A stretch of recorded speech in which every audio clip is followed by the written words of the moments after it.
इस समय हमारे साथ अंधेरी भाजपा के एक समर्पित कार्यकर्ता सुरेंद्र और बच्ची सिंह हमारे साथ में हैं और इन्हीं वजहों से आज हम उनसे मिल करके हर उस पहलू पर जानने की कोशिश करेंगे कि इस दौरान उन्होंने क्या अनुभव किया, क्या क्या देखा समाज में, अपने प्रति लोगों का नजरिया कैसा था उनका, कि वो लोग कैसा सोचने लगे थे। तो इन्हीं सारी बातों को जानने के लिए, इन सारे अनुभवों को साझा करने के लिए आपसे हम जो है बच्ची सिंह जी से यहाँ पर मिलने के लिए आए हैं। आइए हम उनका जो है विचार जानते हैं। सुरेंद्र भाई, 18 न्यूज में आपका हार्दिक स्वागत है और इस महामारी में सकुशल वापस आने के लिए, एक नया जीवन के लिए हम आपको हृदय से आभार मानते हैं और बधाई देते हैं। सबसे पहले ये बताइए कि जब आपको इस बात की सूचना मिली कि नहीं मुझे कोरोना हो गया है, उस समय आपको कैसा लगा? देखो, मैं तो ऐसा मैं कभी डरा नहीं जी, क्योंकि मैंने कहा कि मैंने मतलब दिल से सोचा कि मैंने अभी तक गलत किया नहीं। बहुत अच्छा। और ये कोरोना में हमने मानव सेवा किया जी, और माता रानी के आशीर्वाद से हमने सब कुछ किया था। बहुत अच्छा। तो हमको डर तो लगा नहीं, लेकिन ये लगा कि भाई फैमिली भी है, कहाँ है। लेकिन इसमें हमारे नगर से सुनील यादव जी जो हमारे उनके साथ हूँ और अशोक पांडे, इन्होंने काफ़ी मेहनत किया। मतलब घर वालों को मालूम नहीं पड़ने दिया कि बच्ची को क्या हुआ। उन्होंने A to Z first day से और लास्ट डे तक कंटिन्यू, उनका ऐसा मैं कभी भूल नहीं सकता, क्योंकि उन्होंने जो किया काफ़ी मेहनत की उन्होंने। फिर बहुत अच्छा लगा कि आप ठीक होकर के आ गए। इस बीच जो है अंधेरी भाजपा से कई कार्यकर्ता जो हैं इस महामारी के शिकार हो गए और वो भी जो है इसमें अपनी जान गंवा बैठे, जैसा कि कई जगहों से मुझे मालूम पड़ा है। तो कैसा अनुभव होता है आपको? एक नया जो जीवन मिला आज हमारे सामने है। मेरा जब मैं एडमिट हुआ तो मेरा ऑक्सीजन लेवल इतना ज़्यादा डाउन था कि मतलब एक कदम चलना मुझे ऐसा लग रहा था कि मैं हिमालय से गिर रहा हूँ। ओहो, मैं एक कदम चल नहीं सकता था। अब मुझे उस टाइम टॉयलेट जाना मतलब, और दिन में कम से कम पानी मैं पीता था, थोड़ा ही पानी पीता था उस टाइम। ऐसा लगता था कि एक कदम जा रहा मतलब मुझे हिमालय से गिरा दिया जा रहा है। और माता जी मैं यही करता हूँ, ये टॉयलेट न जाना पड़े। लेकिन उस अनुभव को मैं खाली बता सकता हूँ, उसको शेयर नहीं कर सकता क्या हुआ है क्या नहीं। बहुत इस बीच आप जब घर से निकले तो आपको कहाँ लेके गए BMC वाले? नहीं, हम तो BMC से नहीं। हाँ, मतलब मैं पहले जी मैं सबको बोलता हूँ पहले एक्सपीरियंस डॉक्टर के पास जाइए। अच्छा, ये मेरे परिचय का है, ये मेरा दोस्त है, उसके पास जाएंगे, ऐसा ना करें। ओके। मैं सबसे रिक्वेस्ट हाथ जोड़ के करता हूँ। यही बातें आपसे जानने की हमने जो ये किया है। भोला छाप डॉक्टर हैं, हम क्या करते हैं, चलो यार सर दर्द हुआ इनके, वो समय अलग था, ये समय अलग है। जी जी, वो बीमारी अलग थी, ये बीमारी अलग है। मुझे भी पहले ऐसा नॉर्मल लगा कि मुझे हल्का सा फीवर है। मेरे पिताजी के जमाने से डॉक्टर है, उसके यहाँ दवा लेते थे, मैं भी गया। अभी जबकि नॉर्मल 97.6 पे उसने मुझे फीवर का दवा दिया, जबकि 99 समथिंग तो नॉर्मल मुझे मालूम था। फिर मुझे 3 दिन के बाद आने के बाद मुझे पसीना वसीना हुआ, तो बोला चलो ठीक है। 2 दिन के बाद मुझे ठीक हुआ, लगा ऐसा ठीक है। 2 दिन के बाद मुझे वीकनेस आया, मैंने उसको बोला जाके भाई मुझे वीकनेस जैसा लग रहा है, तो उसने फिर भी वही जोड़ा सा गोली दिया। अच्छा, गोली लिया मैंने, आया घर पे सोया, तो वीकनेस उस दिन तो ठीक हुआ, लेकिन सेकेंड डे मुझे लगा कि यार वीकनेस तो ऐसे ही है।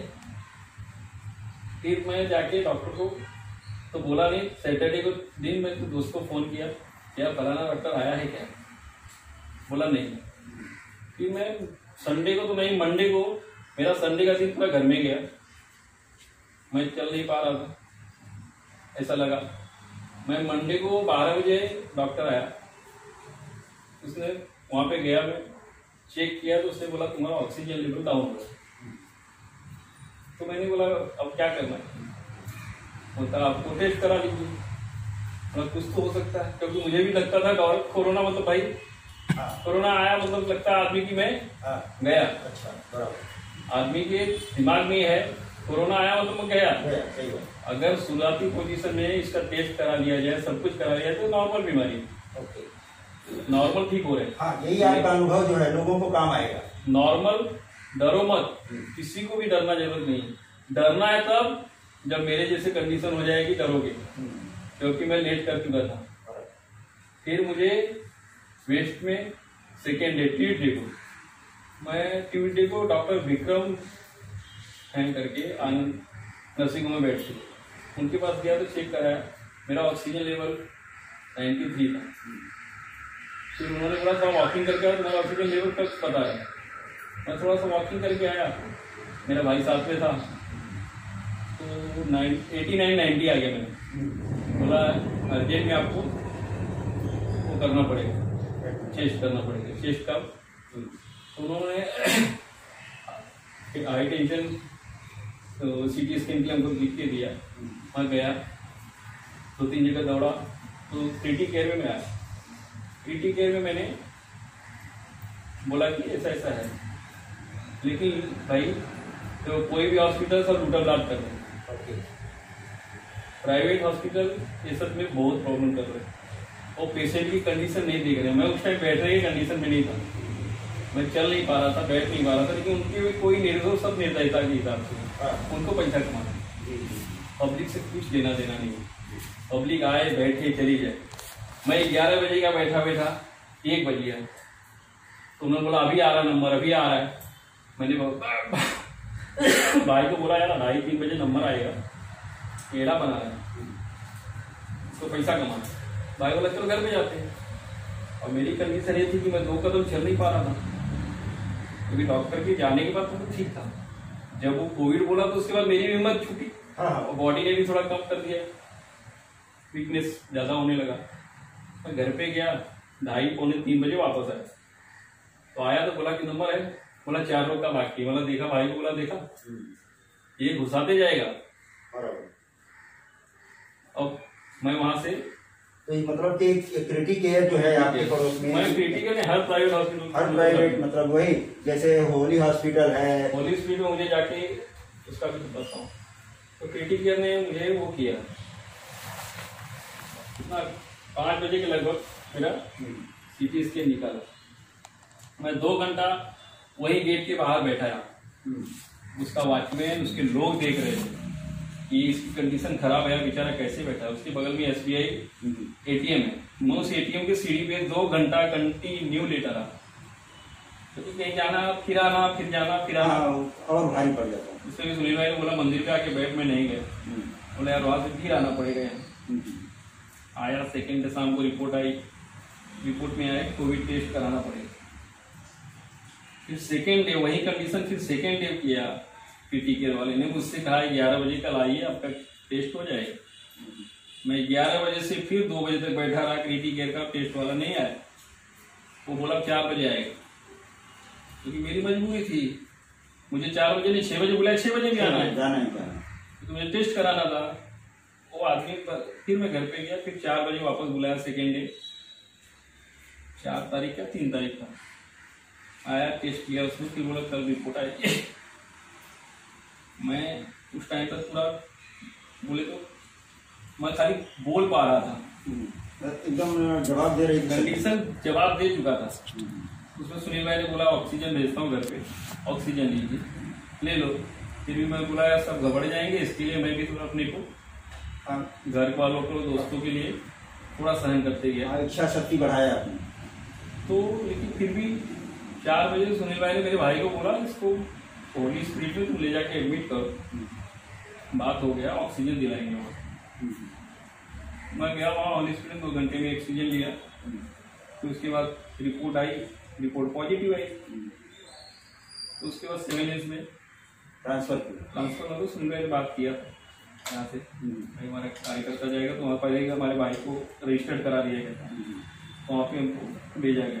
मैं लोगों से ही रिक्वेस्ट करूंगा, मैं क्रिटिक होली फैमिली से, होली स्ट्रीट हॉस्पिटल से फिर वहाँ 7 डेज जाने की कंडीशन में नहीं था, क्योंकि मैं लेट कर चुका था। कृपया करके हाथ जोड़ता हूँ, विनती करता हूँ, कोई लेट मत करो। अगर आपको सिम्टम्स दिखता है तो आप 13 जाइए। मैं पीटी की 7 हिल्स में 23 डेज रह के आए। वहां का सबसे सीनियर पेशेंट मैं हो गया था। अच्छा, हमारे आगे के पेशेंट लोग जा रहे थे, कोई 7 दिन, कोई 10 दिन, कोई 12 दिन, कोई 15 दिन। मैं 23 डेज के बाद निकला हूँ सिर्फ अपनी गलती से। तो कृपया करके आप गलती ना करें, मैं बार बार कह रहा हूँ। अभी प्राइवेट हॉस्पिटल की तो बात आपने बताया कि प्राइवेट हॉस्पिटल किस तरह से लोगों को लूट रहे हैं और सता भी रहे हैं, एक तरह से सता रहे हैं। क्या लूटने की बात में, लेकिन सता पहले रहे। उनके सामने पेशेंट दिख रहा है। हाँ। कि इसकी हंडी तक आईसीयू सब लेवल होते हैं। कंडीशन के हिसाब से दीजिए ना आप किसी को। मतलब मेंटली टार्चर करके वसूली हो रही है एक तरह से। आपको अगर कंडीशन ABC आप कैटेगरी बांटते हो तो कैटेगरी में रखो ना। अगर कंडीशन इसकी खराब है, इसको पहले दे दो, जाके घर पे आराम तो करे। बराबर, सही। कैटेगरी बांट दो आप जिसको चल नहीं पा रहा है, आपके सामने उसकी हालत खराब है, उस पेशेंट को आप बोल रहे हो 11 बजे से 5 बजे तक मैं खुद बैठा हूँ 6 घंटा। हो सकता है 6 घंटे में कुछ भी हो जाए। अच्छा, इसमें अभी वो भी बैठने की जगह नहीं देते। आप बाहर गेट के बाहर क्या आपका कंडीशन है, बराबर, अंदर नहीं बैठने दे रहे हैं। अंदर बैठने की एंट्री नहीं है। नंबर आएगा तभी आपका एंट्री है। ये 7 हिल की व्यवस्था कैसी है, इस बारे में? देखो, 7 हिल्स ने मुझे नई जीवन दिया है। 7 हिल्स ने मुझे नया जीवन दिया, उसका तो एहसान मैं भूल नहीं सकता। हाँ, व्यवस्था मुझे लगता है प्राइवेट हॉस्पिटल से भी ज्यादा। अच्छा, तो अच्छी व्यवस्था कहा है। काफी अच्छी व्यवस्था है, जहाँ पर वहाँ पर मतलब कि मरीजों के ठीक होने का आंकड़ा मरीजों का ज्यादा नहीं, मतलब वहाँ के डॉक्टर, सिस्टर, स्वीपर मरीजों को घर के जैसा मानते हैं। जहां तक मैंने देखा, उनसे बात कैसा करना है, उनका ह्यूमिडिटी कैसा बढ़ाना है, आदमी की हिम्मत बढ़ाना है। दिन में 2-2, 3-3 बार आके बोलते भाई आप ठीक हो जाएंगे। तुम्हारे से 3-4 ठीक हो गए। अरे मरीज का हौसला बढ़ाना मेन चीज है यहाँ पर, उसका भी पावर अंदर। उन्होंने वहाँ पे फीमेल डिपार्टमेंट में पढ़ते हैं, उनके स्वीपर से लेके डॉक्टर से लेके जो भी सेवादार है। अच्छा, बेचारे घर की जैसा। अच्छा, इसमें दवा वगैरह क्या क्या दी जाती है मेन, इसमें जो पेशेंट होता है उसके लिए? अब देखिए, मेरे को तो जो स्टार्टिंग में मुझे 7 इंजेक्शन लगते थे। अच्छा, भी इंजेक्शन तो भर के लाते थे, और कोई भर के लाते थे इंजेक्शन। पिक्चर में देखा था हमने, बाद में वहाँ पे उसको धीरे धीरे कम करते करते, क्योंकि वो ऑक्सीजन लेवल एंटीवायरस मारते लाके मेरे को एक इंजेक्शन लास्ट के 1-2 दिन पहले दिया था, उसके बंद किया। दवाओं में क्या क्या दिया जाता था? दवाओं में तो हमको कुछ नहीं, अभी आते टाइम एंटीवायरस के लिए एक गोली दिया था, बोले 4 दिन खाना। उसके बाद ये विटामिन C और D उन्होंने बोला 1 महीना था। अच्छा, 1 महीने का कोर्स बताया। तो अभी आपका तो 15 दिन पूरा हो गया, 14-15 दिन। वहां से आने का 14 दिन का क्वारंटाइन था। अच्छा, 15वां दिन है। अच्छा, तो अभी इस समय क्या क्या दवा ले रहे हैं और खाने में क्या क्या ले रहे हैं? Only vitamin C। अच्छा, और जिंक की गोली चालू मेरी। और खाने में सब कुछ खाना डाइट के हिसाब से आपका पचना चाहिए। तो मांसाहारी भोजन या शाकाहारी? अभी श्रावण चालू है, मांसाहार वैसे भी नहीं खाता। जैसे औरों के लिए, जैसे औरों के लिए मांस तो नहीं, अंडा खाने के लिए प्रोटीन के हिसाब से अंडा खाइए। मैं सिर्फ एक ही सबसे बोलूंगा, लेट जो करते हैं ना वो भारी ना करें। क्योंकि चलो माता रानी के हिसाब से मेरा रिपोर्ट जल्दी आ गया था, कुछ कारण कुछ का आशीर्वाद था माता रानी का, भाई सुनील भाई का आशीर्वाद से भाई। सबके पास उतना जो है नहीं है, मैं सबसे नहीं है, जो प्रेशर नहीं है। तो वो जो 24 और 36 घंटा बिताना है के पेशेंट को, क्योंकि उसमें आपको प्राइवेट वाले पूछते हैं, क्योंकि आने के बाद घर वाले भी लंबे हो जाएंगे, जो आपसे बात करते हैं वो भी बंद कर देते हैं, ताकि उन लोग से हाथ जोड़ के विनती करते, अरे पॉजिटिव आया है यार, आदमी पॉजिटिव आया है, मैयत थोड़ी ना हो गई उसकी। आप जब उससे दूर भागते हो तो उसका इम्यूनिटी तो खुद ही कम कर देते हो। मतलब उसका अंदर से वो और टूट जाता है, हौसला उसका टूट जाता है। मतलब तो डर जाता है ना कि बहुत बड़ा चीज है जो हमारे लोग भाग रहे हैं हमारे से। वो न करें। हाँ ठीक है, डिस्टेंसिंग बना ले, दूरी बना ले, लेकिन उसको एहसास ना होने दे कि वो इतना अच्छा हो गया। उसका प्लेट अलग कर दो, ये कर दो, वो कर दो, ऐसा ये आम बीमारी है। और आम बीमारी से ठीक हो जाएगा आदमी, लेकिन लेट करेगा तो मेरे जैसा भोगेगा और कितने लोग के जैसा चला जाएगा। बराबर। तो देखा आपने कि सुरेंद्र भाई ने अपना खुद का जीवन का जिसे अनुभव कहते हैं, कड़वा अनुभव, उन्होंने आपके साथ साझा किया। अगर आपके साथ कुछ ऐसा होता है, भगवान न करे, तो आप इस चीज को हल्के में न लें। उनके कहने का मतलब यही है कि ज्यादा देर होने से पहले अगर आप जाएंगे तो जल्दी ठीक होकर के आ जाएंगे। जैसे इन्होंने बताया कि 23 दिन जैसे इन्होंने निकाला, मुझे जब 7 दिन हो गया, 7-8 दिन हो गया, तो मेरा ऑक्सीजन 15 किलो पे चल रहा था। अच्छा, तो ऑक्सीजन 15 किलो पे चल रहा था। मैंने यार आपको ऐसा सोचा यार मैं ठीक होऊंगा कि नहीं होऊंगा। फिर अचानक कहाँ से मुझे पता नहीं, अभी उससे हुआ क्या हुआ नहीं।